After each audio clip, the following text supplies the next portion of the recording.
Sobat Si Mantap, masih di Ide Art dan masih bersama saya Eva Yolanda dan ini Sastra Praja. Nah, kita pindah ruangan nih, masih di kediamannya Ibu Lani. Kita pindah ini ruangannya mewah lagi ya. Suasananya beda lagi. Beda, tapi tetap mewah nih. Kita sudah duduk bersama Ibu Lani. Ibu, nih keren banget sih Bu nih ruangannya pindah lagi. Saya jadi penasaran siapa ya Bu yang nata dekor rumah ini Ibu? Kita ada arsitek, namanya Ibu Imi, tapi ya selalu bersama dengan yang punya rumah dong, supaya selera nyaman. Ibu ya. Oh. Jadi menggabungkan ya ide daripada Ibu, kemudian ada profesional yang interior designer. Temanya klasik, banyak lukisan. Ibu suka lukisan ya? Iya, memang saya suka lukisan dan lukisan ini waktu kantor belum jadi, rumah belum jadi, itu ditumpuk-tumpuk di gudang. Ya, setelah kantor ada, kita bisa pasang lukisan-lukisan itu supaya bisa dinikmatin oleh lebih banyak orang. Ada lukisan Ibu sendiri nggak yang Ibu melukis? Oh, nggak ada. Tapi Ibu melukis juga? Iya, cuman belum layak lah. Oh, pasti bagus nih kita percaya karena ya. jiwa seninya Tapi dari kedua sekarang cucu saya Oh, yang punya talenta yang baik untuk melukis. Wah, kita harus lihat tuh menurun kapan-kapan nih Mbak bakatnya. Deni ya. Betul. Oke, kita ngobrol lagi ya Betul. tentang perjalanannya Bulani tadi di ruangan yang keren juga sebelumnya. Kita udah bahas masa kecil, remaja. Nah, sobat di rumah sekarang mulai penasaran tentang si wanita baja itu ya. Apa yang terjadi bisa menjadi wanita baja. Sebelumnya kita udah ngobrol bahwa Bulani punya karir yang sangat bagus loh di perusahaan minyak terkenal saat itu ya. Boleh sebut namanya nggak aja? Boleh. Perusahaan. Oh, boleh langsung. Vetco ya. Betul. Nah, cerita sebelumnya Ibu mengatakan bahwa karir Ibu makin bagus dari sales naik ekspor impor lama-lama jadi orang kepercayaan karena setiap ada apapun pasti Ibu yang muncul ya di situ ya. Jadi troubleshooter. Troubleshooter ya. Waduh itu kalau sekarang apa ya? Semua bisa apa ya? Nah, akhirnya bisa menjadi ada tata logam itu sebenarnya apa yang terjadi Bu dari Ibu ke Vetco terus ada ini? Iya, dan ini bisnis yang lain sekali kan Pak? Dari minyak terus jadi baja itu gimana ceritanya tuh Bu? Sebenarnya dibilang tiba-tiba enggak. Enggak. Karena saya waktu keluar dari kuliah, jurusan saya kan dari pegawai negeri menuju ke minyak goreng. Jadi lainnya itu ke minyak goreng. Jadi penguasaan tentang minyak goreng, tentang perkebunan dan sebagainya. Sedangkan Pak Yat itu dari awal keluar dari sekolah jurusannya udah ke metal. Jadi hidupnya itu di metal terus. Kerjanya Iya, gitu. kerjanya. Sehingga penguasaan tentang bisnis metal itu memang benar-benar dikuasai. Oh, jadi yang menguasai metal justru Pak Yar. Iya. Awalnya begitu. Awalnya begitu. Tapi bagaimana bisa jadi ada perusahaan lalu yang menimbulkan perusahaannya adalah kan bisa aja perusahaannya minyak dong, ya kan? Tapi kenapa jadi metal? Kalau saya balik baca buku lagi, Ibu pernah berjalan-jalan bersama Bapak, lalu ada obrolan kita mau bikin apa? Ibu mau jualan lumpia kalau nggak salah. Enggak. Waktu itu sebenarnya kan kita sedang galau karena Pak Yar itu sedang bercerai lah istilahnya dengan partner bisnisnya yang lain. Ya, waktu itu kan perusahaan distributor. Jadi kita jalan tuh sambil galau. Mikir apa sebenarnya kita tujuan hidup kita selanjutnya itu mau apa? Ya enggak, ya sambil naik mobil itu seolah-olah brainstorming kan kita. Pak Yan ngomong mau jualan lumpia, nggak mau. Ibu nggak mau ya? Nggak mau, terlalu sempit ruangannya. Kalau kamu memang mau, yuk jualan pipa aja. atau apa. Tapi waktu itu memang Pak Yar sudah melakukan riset bersama temennya tentang genteng metal. Nah, kebetulan kita lihat di Ratu Medan itu genteng semua berkarat. Ya, Jelek gitu Bu. jelek, udah berkarat Itu semua. sepanjang jalan Ratu Medan tuh ya Bu ya? Iya. Terus saya bilang, tuh lihat genteng pada karatan kayak begitu. Gimana kalau kita bikin genteng aja? Ya enggak. Aku punya cita-cita besar, yaitu mengatapi seluruh Nusantara. Oh. ya. Jadi Itu sebenarnya kan mimpi yang gila gitu ya. mentang-mentang lagi galau gitu ya mimpinya. Iya betul. Mengatapin seluruh Nusantara. Nah, terus apa ya? Pak Yar bilang, ya sudahlah, kamu maunya begitu, nanti kita Pikir. mulai coba. Oh, Pak Yar langsung mengiyakan. Lalu apa yang pertama Ibu dan Bapak lakukan? First step-nya. Ya, dari perceraian dengan kongsi kita itu, kita dapat pertama tanah di Cibitung, ya enggak? Itu beli, sewa? Beli. Beli. Dapatlah dari pembagian atau jual saham kita itu, saya dapat tanah di Cibitung. Kemudian dapat uang sebagian, tapi uang itu belum bisa diambil karena harus 1 tahun lagi. Ya oke, saya bilang. Disitulah kita mulai. Pak Yar bilang, bagaimana? Ya udah, nggak ada kantor. Nah, rumah di sebelah kan ada tanah kosong. Kita bikin aja sebagai kantor. Nggak ada orangnya. Ya nggak apa-apa, saya bilang. Kan banyak mebel-mebel. Waktu itu saya borong mebel-mebel orang bangkrut gitu ya. Saya borong tuh. Jadi Buat saya apa? taruh, Jadi ada taruh meja aja. kursi Ya, gitu ya meja Bu? kursi. Saya taruh aja. Udah kamu duduk di situ aja. Jadi 1 orang aja. Terus dia nanya, ini udah mirip kantor belum ya? Udah mirip. Lah orangnya cuma 1. Lah, udah mau bayar orangnya aja, Mbak Wati kan? Berat kan sebenarnya Iya. bayar karyawan. Terus saya bilang, Pak Indro, saya ini sebenarnya berat bayar karyawan. Ya udah pindahin aja ke kantornya Pak Indro gitu. Terus saya pikir lagi, ya kalau Mbak Watinya dipindah ke kantornya Pak Indro, terus nanti yang angkat telepon siapa? Emang pembantu rumah? Ya kan nggak pantas, ya enggak? Ya udahlah. Jadi itu yang terjadi. Terus mau di survei, misalnya ada orang bank datang gimana? Ya udah kasih bangku-bangku kosong aja, dianggap orangnya lagi sales lah. Iya, lagi jualan, lagi marketing. Strategi ya Bu ya, sehingga Bisa aja nih, lagi kantor sales. berjalan, ya, kantornya terus berjalan. Tapi bener ada orang bank datang dan itu yang terjadi. Karena mereka harus survei Bu ya. Oke, lalu gimana bisa ada akhirnya pembeli? Ya, semua itu tangan Tuhan yang bekerja. Kenapa? Tiba-tiba ada temennya Pak Yar datang nih. Pak Yar, bantuin dong, aku import barang gak bisa jualan. Oh. Ya tapi aku nggak punya duit. Nggak apa-apa, aku percaya aja kok.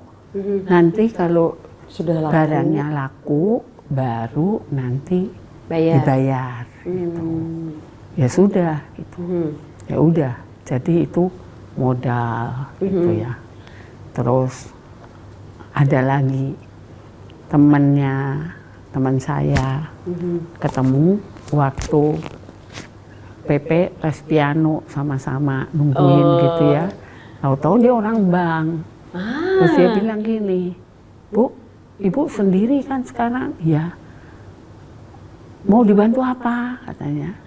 Ya udahlah, aku dibantu apa ya? Buka LC, nggak apa-apa, datang aja ke kantor nanti aku teken. Wow, kayak dimudahkan gitu semuanya, Iya, semuanya. ya Bu ya? Amin, amin. Terus ada juga namanya Pak Yusuf, Iya. ya kan dia bilang, Bu aku bantuin dong, aku bank baru, Ibu jadi nasabahku yang pertama, Ya udah, kamu mau ngasih kredit aku berapa? 150. Ya udah, tak kasih dia tanahku yang situ jadi anggungan. Kasih sama dia.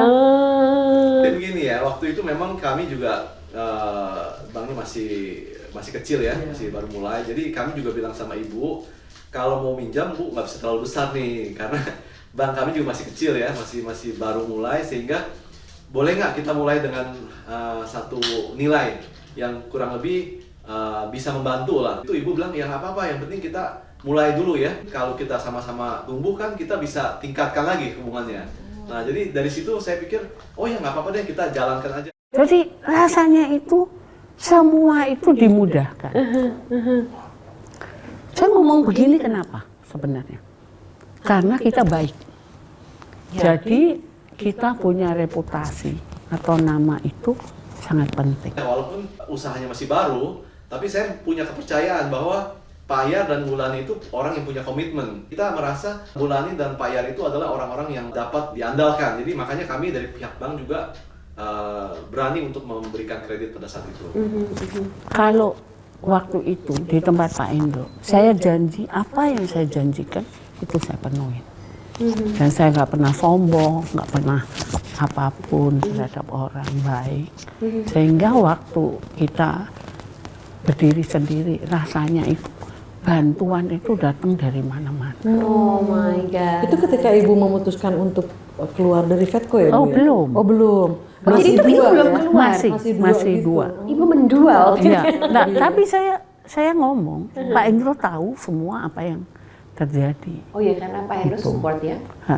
Dan satu hari saya ngomong sama Pak Indro bahwa saya mau bantu, mau keluar, mau bantu suami saya. Full gitu ya Bu?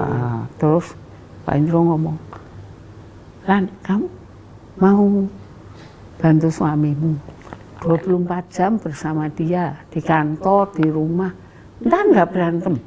Nah, saya bilang, loh suami kok diberantemin? Saya bilang, ya enggak lah. Kalau mau berantem, ya jangan jadi suami. Oh, jadi ibu nggak pernah berantem ya? Enggak. Dalam masa pekerjaan ini? Dalam pekerjaan, di dalam keluarga, saya Enggak nggak pernah juga? berantem.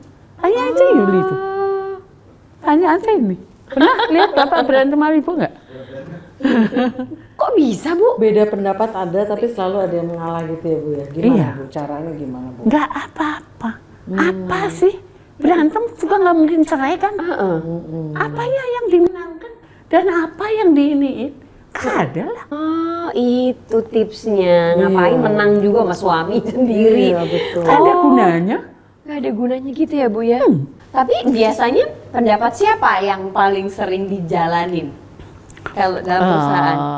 Ya kadang pendapat Bapak kalau benar ya kita jalanin. Kalau pendapat saya yang benar ya kita jalanin. Tapi kan kalau orang lagi misalnya lagi mau mengemukakan pendapat yang lebih benar, ya tentu harusnya kita yang ngalah dong. Kita kalau mau bicara sama orang sebenarnya kita punya waktu yang panjang, itu nggak usah khawatir. Karena kita bisa menjelaskan dengan baik. Kecuali kita berantem terus pergi. Nah itu bahaya. Kenapa saya sama Pak Hendro juga tidak pernah salah ngerti? Karena saya punya waktu yang panjang. Misalnya dia salah, ya udahlah, kamu mau salah ya nantilah, penjelasannya nanti. Oh gitu. Iya. Jadi setelah itu kita bilang, waktu dia udah nggak emosi, udah nggak ada apanya, kita baru ngomong lagi. Sebenarnya maksudnya itu begini. Gitu loh Mbak Deni. Aduh, ini bagus banget loh tipsnya ini. Kita juga jadi ini ya. Belajar banget ini ya. Jadi nggak usah khawatir, nanti dia salah marah. Semua bisa dibicarakan. Semua ya, Bu, ya? bisa dibicarakan. Dan kita punya waktu. Tapi menahan emosi itu hebat banget loh. Kadang-kadang kalau udah marah kan pengennya sekarang harus ngerti. Enggak perlu. Oh, oke. Jadi menunggu waktu yang pas. Pas. Gitu, dan kita harus bisa melihat itu ya Bu ya. Situasinya. Situasi, mood apakah itu ke pimpinan atau ke pasangan gitu ya begitu ya? Ke siapa aja. Biasanya kan ke perusahaan malah nggak boleh loh ada suami istri dalam perusahaan ya karena takutnya berantem gitu kan. Ibu malah berdua suami istri membangun perusahaan dan tidak pernah berantem. Nah, ke satu, kedua, jangan kita diadu domba. Jangan diadu domba. Iya, diadu domba itu banyak orang yang mengadu domba. Kalau kita komunikasi kita baik, kita nggak bisa diadu domba. Oke. Contohnya misalnya, saya waktu di Vetco itu kan harus ngurusin banyak hal kepada orang-orang di luar. Kadang itu ketemunya di hotel, kadang di restoran, kafe, di mana. Di hotel itu kan tidak semua hotel itu kan jelek, hotel ada restoran, ada Iya. apa. Iya Bu. Ya enggak. Jadi kita harus selalu ngomong sama pasangan kita. Pak, aku lagi ada di sini, sama ini, lagi gini, nggak apa-apa. Ya, kalau ada orang yang ngomongin, istrimu, aku ketemu istrimu di Hotel. Hilton misalnya, ya nggak apa, oh dia lagi di Meeting. meeting. Oh betul karena kayaknya nggak semua orang seneng ya lihat kita seneng ya takutnya ya. Dan saya ingat banget tuh nasihat Ibu sebagai pasangan suami istri, jangan coba-coba iseng. Ya. Apa tuh iseng apa tuh? Nggak boleh iseng. Kalau iseng tuh gini, Coba-coba. bisa coba-coba, mulai goda-goda orang, mulai apa. Udah kita punya seorang yang itu udah dipilihkan Tuhan yang paling baik, ya udah. Nah, tuh sobat jangan coba-coba ya, tuh yang jaket merah. Jaket hitam. Jangan coba-coba tuh ya. Kalau ingin harmonis ya, Iya. baik dalam pernikahan juga ketika ini ya Bu, ketika Membangun bisnis ya. membangun bisnis. Nah, lalu nih Bu, dari kantor yang seadanya tadi, Ibu udah dapat banyak pinjaman, ada beberapa juga pesanan. Tapi itu kan masih kayak serabut proyek dari orang yang benar-benar akhirnya kalau nggak salah Membangun Ibu di- pernah ada di- pameran itu apa itu iya. segala. Nah, satu hari saya cuman setelah saya putuskan bahwa saya mau bantu 100% di Tata Logam, ya saya bilang ya udah sepenuh hati saya akan bicara untuk Tata Logam, ya kan? Itu Jadi, komitmen Ibu ya Bu. ya? komitmen saya. Yang pertama saya tanya ke Pak Yan, stokmu ada berapa? Utangmu ada berapa? Duitmu ada berapa? Ya enggak? Kemudian piutangmu ada berapa? Saya lihat, oh masih aman. Ya enggak? Nah, satu hal lagi, Tata Logam lahir 94. Terjadi Krismon 98. Kita itu Krismon dibantu Tuhan untuk menjadi besar. Bukan menjadi kecil, tapi menjadi besar. Kok bisa? Iya, Apa yang gimana? terjadi Bu? Orang-orang bangkrut loh 98 itu. Apa yang terjadi? Pihak perusahaan. Saya bilang, semua itu cinta Tuhan, karunia Tuhan. Ya enggak? Banyak hal yang terjadi di saat itu, tapi menguntungkan kita. Yang pertama, saya bilang, yang pertama adalah apa? Bahwa Krismon itu sebenarnya tidak terjadi di Indonesia. Tapi terjadinya di Pulau Jawa. Hanya di Pulau Jawa. Hanya di Pulau Jawa. Sedangkan pemasaran kita itu adanya di luar Jawa. Di luar Jawa itu bukan Krismon, tapi itu bonanza atau windfall profit. Kenapa?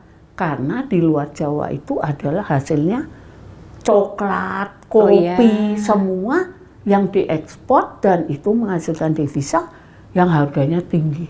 Jadi barang itu bukannya susah jual, tapi dicari orang. Itu satu. Yang kedua, sebenarnya kita itu punya beberapa hal.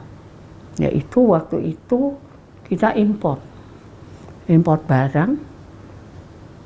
Bapak udah stres, marah. Orang Korea itu harusnya minta barang koil warna merah. Ya enggak, itu menurut saya kayaknya 1000 ton. Nah, koilnya warna merah. dikirimnya warna biru karena si Korea ini merasa bahwa kamu harga murah, ya udah Suka-suka. suka aku gitu. Loh. Nah, jadi ya nggak 1.000 semua ya, yang merah mungkin 200, tapi 800 warna biru. Kurang ajar itu Korea. Udah minta merah, kalau merah udah laku dijual. Ini kan nggak laku dijual sampai nanti bulanan. Tapi dengan tidak lakunya itu, harganya kan naik terus. Ya enggak? Nah, itu kan jadi keuntungan kita. Ya ampun, ada aja ya. Ya enggak? Iya. Terus Itu kemudian berkah betul ya Bu ya. berkah. Waktu itu saya beli tanah yang sekarang L8 yang dipakai pabrik yang pertama. Itu harganya 3 juta US kalau nggak salah. Saya bayar 1 juta US, masih kurang 2 juta US. Gimana harganya? Saya lagi ada di Amerika. Tuh, teman saya bilang, Cik pulang, katanya enak-enak aja di sana jalan-jalan. Di sini kita kalang kabut. Ini harganya rupiah sama dolar naik gak karu-karuan. Cepet diputuskan. Udah kamu yang mutusin aja. Enak aja gak bisa. Duit nih masalahnya. Pulang saya. Ya udah, tetap aja saya nggak pulang. Begitu pulang, cepet ngambil utang. Dia bilang gitu. Cepet ngambil utang. Ya udah, tekan utang dah 7 tahun saya bilang gitu. Berapa US-nya mau ditentukan? 2.500. Oke, saya bilang 2.500. Ya, udah. Padahal itu US-nya udah 9.000. Kok bisa? Kan harganya nggak naik. Iya, kan, nggak tentu ya. Ada 17.000, Iya, ada betul. berapa? Aduh, kitanya sampai stres ngurusinnya. Ya udah. Terus waktu itu kita masih percaya namanya feng shui. Tanah ini kalau kamu nggak bangun, nggak bakal bisa dibangun. Dia nggak mau dibangun. Kita bilang, bisa-bisa orang ini ngomong, ya nggak?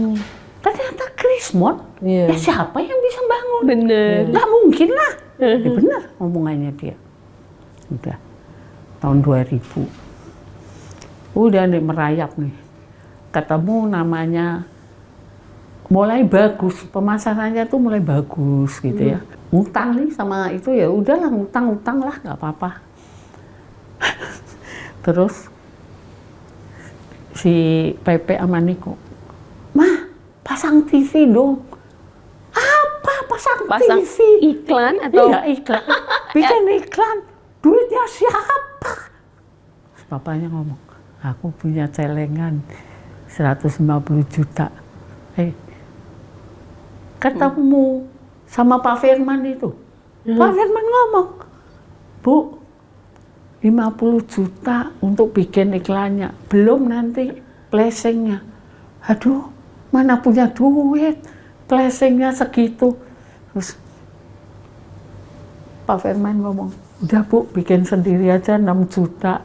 Ya udah yuk, ayo. Bikin sendiri. Kita masak sendiri aja. Ya enggak, daripada catering nggak punya duit. Masak sendiri, pembantu saya suruh masak sendiri. Buat semua kru itu ya. Saya beli rice cooker yang gede itu. Itu iklan pertama yang orang mandi itu. Yang diintip Itu itu. Pak Firman yang mau jadi bintang iklannya. Jadi semua merangkap ya, merangkap sutradara, Oh, iya. merangkap penulis Sama Pak skrip, Irwan. Pak Irwan. Siregar. Ketemu Mas Tur itu akhirnya. Akhirnya ya. Itu tahun berapa ya, Bu? Tahun 2000. Nah, sebelum sampai situ Bu, 98 kita tahu kan Krismon ya. Dan banyak perusahaan-perusahaan yang mem-PHK karyawan. Bagaimana dengan Ibu? Bu? Doanya satu hal. Itu karyawan ada 35 orang. Doanya Tuhan, tolong aku supaya tidak ada PHK. Itu aja. Nah, benar-benar karyawan dirumahkan seminggu, di rumah seminggu enggak. Kerja. Nah udah, akhirnya ada peluang apa? Peluang pameran di Singapura. Ya udah ayo, saya ajak tuh karyawan saya. bawa 1 kontainer ke Singapura, beli barang-barang dari Bali itu. Kan karena saya suka art, jadi milih barangnya itu kan cepat. Souvenir apa tuh. Ya Buat apa nanti, Bu? Belinya murah. Dijual di Singapura. Oh. Nah, satu hal yang paling berkesan, ya beli peluit nih. Peluit yang dari bambu itu. Iya, ya kayak suling-suling gitu ya. Satu $200 kan. Di sana saya jual $1. Awalnya $2, 16.000. Gede. Laku Bu. Itu Laku. Iya, laku. Lah si orang pabrik namanya Yono itu kalau dia itu pintar maininya. Oh, jadi dia enak bisa bikin suaranya ya? lagu-lagu ya. Orang-orang tuh pada ngerubah. Oh, dia yang demo gitu Bu, Iya. demo peluit Di itu. mana itu suara di mana? Nyari. Loh, saya Itu Ibu tuh sama siapa Kak pameran?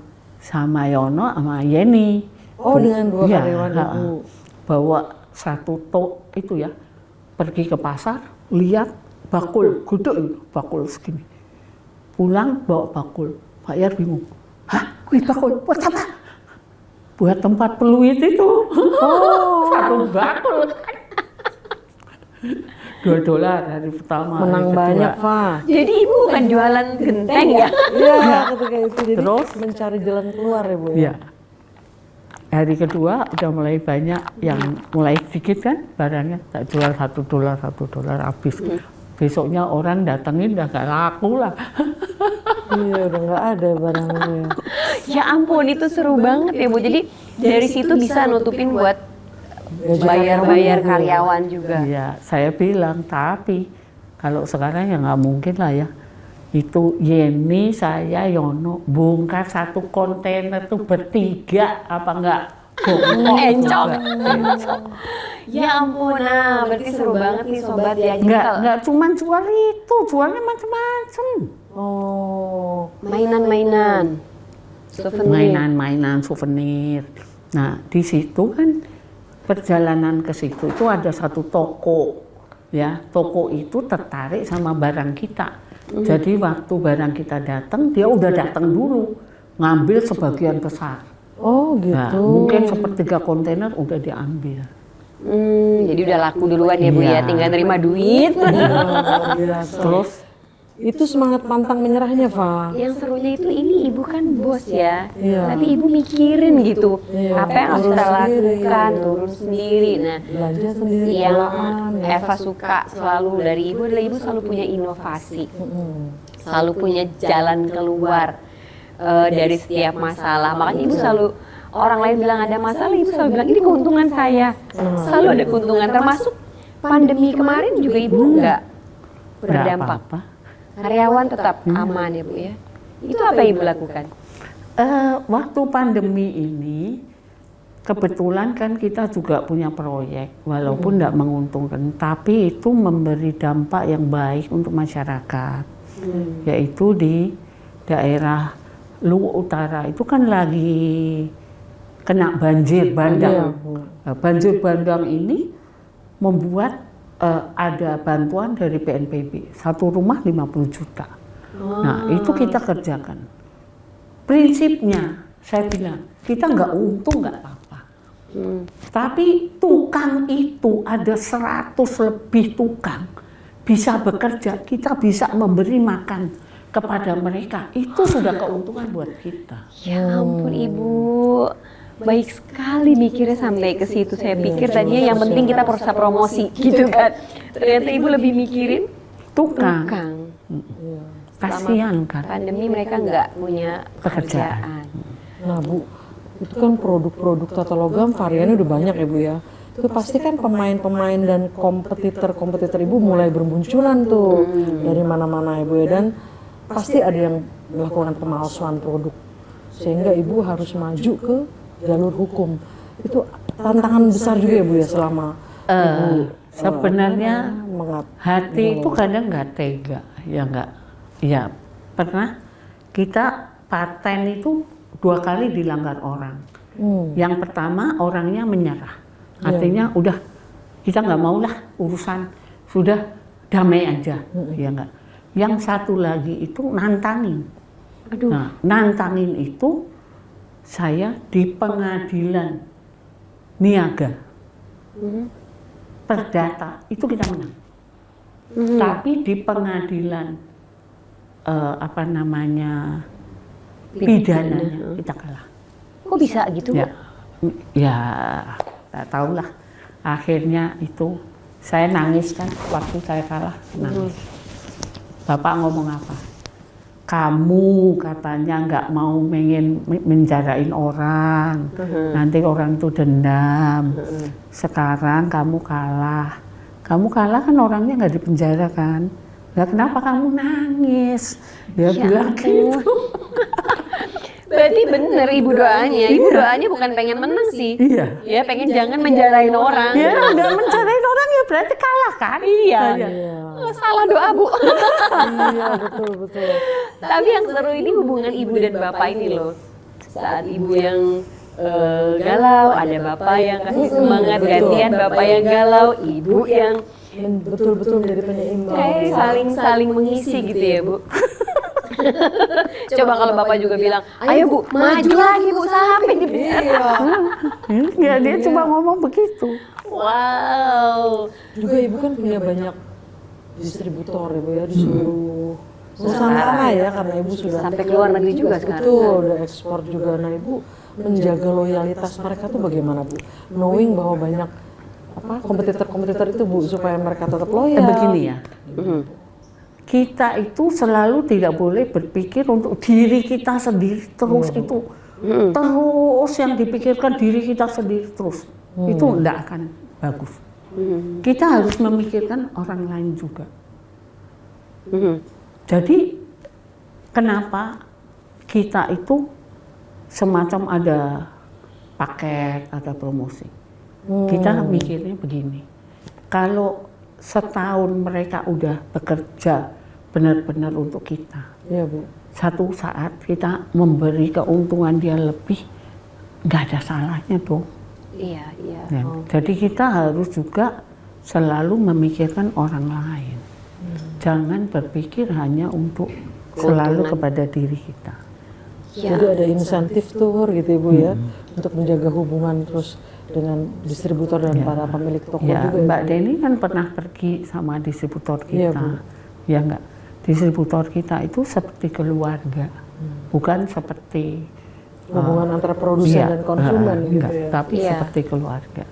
Itu kan aku juga ada acara yang tiap Jumat itu. Iya, Bu. Nah, itu rata-rata para distributor juga sangat senang sekali menjadi bagian dari keluarga Tata Logam.